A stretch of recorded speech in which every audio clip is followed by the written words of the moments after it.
Bruno Buciarrati had quite a few close calls throughout the run of Vento Aureo, but none were closer than when he came face to face with the boss for the very first time. Against King Crimson, Sticky Fingers was no match at all, as the boss immediately dealt a fatal blow before Bucciarati could even lay a single scratch on him.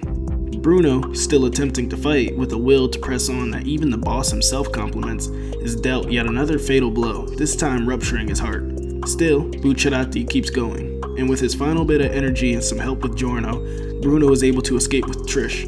At the very last second, he makes it to Giorno's location and his body is completely healed by gold experience, returning his consciousness even after his soul had left. But make no mistake, this is where Bruno Buciarrati dies. So who and what continued in Bucciarati's body if he was dead? Hey, what's up guys, it's Momo the JoJo watching janitor, and today we're asking ourselves one of the biggest questions of the JoJo franchise. What happened to Bruno Buciarrati after his run-in with Diavolo at San Jojo?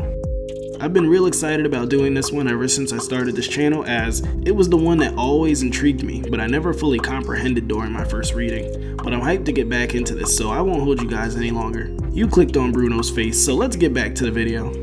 Don't forget to like, share with your friends, and subscribe for more JoJo content like this all the time. Thanks guys. Bruno is the real protagonist of part 5. While he may be officially a deuteragonist, he drives the plot more than any character present in the story.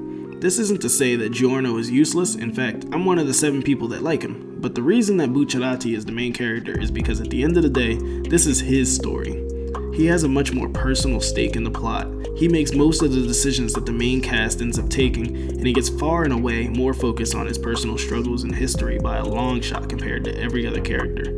Giorno may inspire our cast, but in the end, he serves to support Bruno in his journey, as the pair have a common goal. But it's Bucciarati that everyone follows, and this is no better exemplified than during the boat scene. But taking a step back for the moment, in chapter 78, we are given a proper backstory to Bucciarati that gives us a clear picture as to why he is the man that he is today, and his ultimate reasoning for joining Giorno on his crusade. When he was only 7 years old, his father was hospitalized for being at the wrong place at the wrong time by drug dealers on the boss's payroll, unbeknownst to Bruno.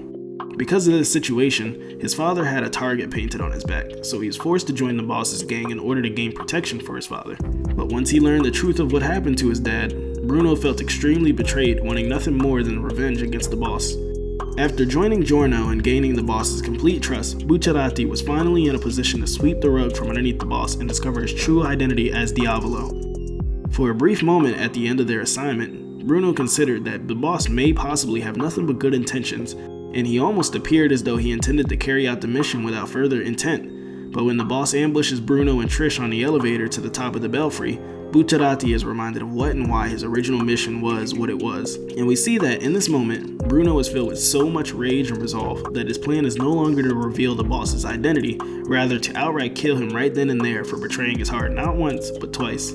This is important to note, as Bucciarati, when faced with death, understands that the important thing isn't to kill what you hate, but to protect what you care about most. And every last bit of will and drive that he originally aimed towards killing the boss was redirected to protecting Trish. So when the boss deals not 1, but 2 fatal blows to Bucciarati, but yet he continues to fight on, never wavering, we in the audience understand that Bruno has a will unlike any other, comparable to the likes of Jotaro Kujo, who stopped his own heart just to buy himself a little bit of time in the battle against Dio. So you're probably wondering by this point what any of this has to do with what ended up happening to Bucciarati. Well, in Jojo's Bizarre Adventure, there are 3 things that a protagonist must always have on their side: fate, a support system, and most importantly, a willpower capable of moving mountains. So when Giorno finds and revives Bucciarati, his body is completely healed, but he was too late as the capo was already gone, his soul leaving his body and his stand's ability withering away, a true signifier that a stand user is passed on. Despite this, Bucciarati sits up, telling Giorno that they're going to escape. Just moments prior, he was a lifeless body without even so much as a twinkle in his eye, but now he's able to carry Trish with barely any trouble except for some minor exhaustion. This is, of course, a major shock to the boss, who believed his top capo to be dead to rights. He considered this as an act of unerring judgment after previously mistaking this occurrence for luck. Unerring, if you aren't aware, means basically always correct. Diavolo deciding that there was something more that drove Bucciarati than just luck, keeping him inexplicably tied to the world of the living. And he was correct in this line of thought, being as, the moment Bucciarati's team makes it outside, their leader had a moment of weakness, falling over and completely puncturing his hand on a spike. Despite that, Bucciarati doesn't even blink, let alone wince in pain. Giorno notices this and wonders how it might have been possible considering the fact that he had healed his body completely, yet there is no blood from the wound nor does he have a pulse. Giorno goes as far as to consider that Bruno might actually be dead, despite the two still exchanging words in that very moment. Giorno continues racking his brain, attempting to come up with even the smallest explanation for how any of this is possible, but he still comes up with nothing. Constantly watching Bucciarati's every move, noticing that he has no appetite, realizing that he feels no pain, and picking up on the fact that he doesn't even bleed. In addition, Bucciarati's skin is cold to the touch and his pulse is non-existent. And Giorno isn't the only one to notice these things, as in chapter 118, Secco was able to deduce that Bruno was dead from a single interaction with the help of Cioccolata. When speaking to Giorno after their first bout with Secco, Bucciarati explains that while it's inexplicable, he understands that he did in fact die in this confrontation with the boss. Despite his death, Giorno managed to imbue him with life energy, enabling Bruno to press on a little while longer. From the moment he was revived by Giorno, he became nothing more than a rotting corpse driven by nothing more than his aspirations and spiritual energy. And they even do go over the fact that Giorno's gold experience is not capable of returning the dead to the living, so something like this would not be considered a natural occurrence. But this is nothing new, as in chapter 96, despite its user being dead, the stand Notorious B.I.G., localized to Notorious Chase, continues to persistently hunt down Bruno's team. In a conversation with Secco, Cioccolata explains that Chase's desire for revenge was so strong that it allowed his stand to survive on vindictive energy alone. This is important because Secco needed this explanation in order to formulate his conclusion that Bucciarati was nothing more than a dead shell, and that he shouldn't rely on Green Day's mold in order to defeat him, since Green Day's mold only grows on and kills living creatures. And we do see that in their fight, Secco is able to confirm this theory when he is able to slice Bucciarati's throat, impale him numerous times, and even break some of his bones, yet he remains persistent and even non-reactive to what would typically be fatal blows. He even takes note of the fact that Bucciarati no longer has to breathe when he doesn't come up for breath in the mud. And at the very end of the fight, Bucciarati even creates an explosion so loud it bursts his eardrums, yet he doesn't even so much as blink, claiming that he's lost feeling in his entire body. He barely feels it when his bones break, and he doesn't even bleed because his heart has stopped pumping. And this resistance to pain and damage allows him to take the upper hand in his fight.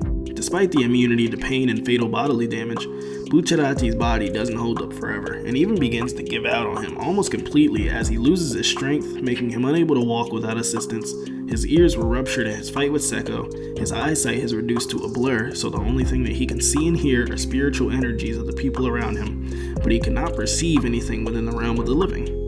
Diavolo expands on this, stating that he cannot see objects like guardrails and can't hear car horns, but he can see the drivers of the car, like ghosts in a sense. And since Diavolo and his daughter Trish are similar, or have a similar scent as Diavolo puts it, Bucciarati mistakes Doppio for Trish since he can only see the form that a person's energy takes, despite the two being opposite genders. And finally, once Jean-Pierre Polnareff's Silver Chariot becomes Chariot Requiem and begins his body swapping rampage, Bucciarati and Diavolo soul swaps bodies.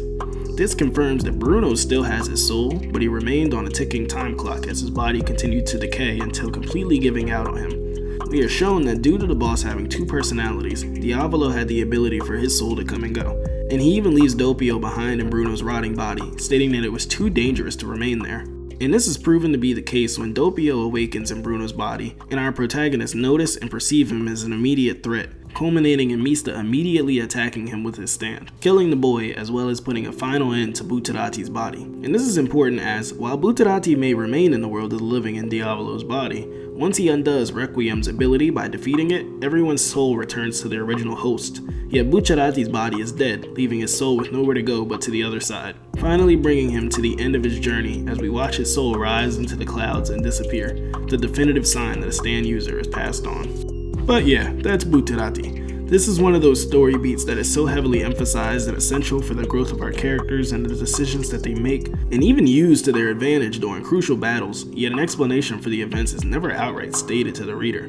Essentially, Bucciarati was nothing more than a corpse, with his soul still remaining in it. When we see that Narancia has passed on, and Giorno heals his own body with gold experience, still works as a functioning vessel for his soul, is essentially what happened to Bucciarati's body. But Bucciarati's soul did pass on and his body did die, but the combination of Giorno providing him with more life energy and Bruno having a will unlike any other, similar to Notorious B.I.G., allowed him to press on based on his vindictive energy alone in his mission to take on the boss. But like I said, while it's never outright stated to the reader word for word, it is implied and hinted at. I will say that while Diamond is Unbreakable will more than likely always be my favorite JoJo part, Golden Wind or Vento Aureo is such a close second for me. We all know that Stardust Crusaders is perfect, but this isn't about them. This is about Giorno Giovanna and being underrated.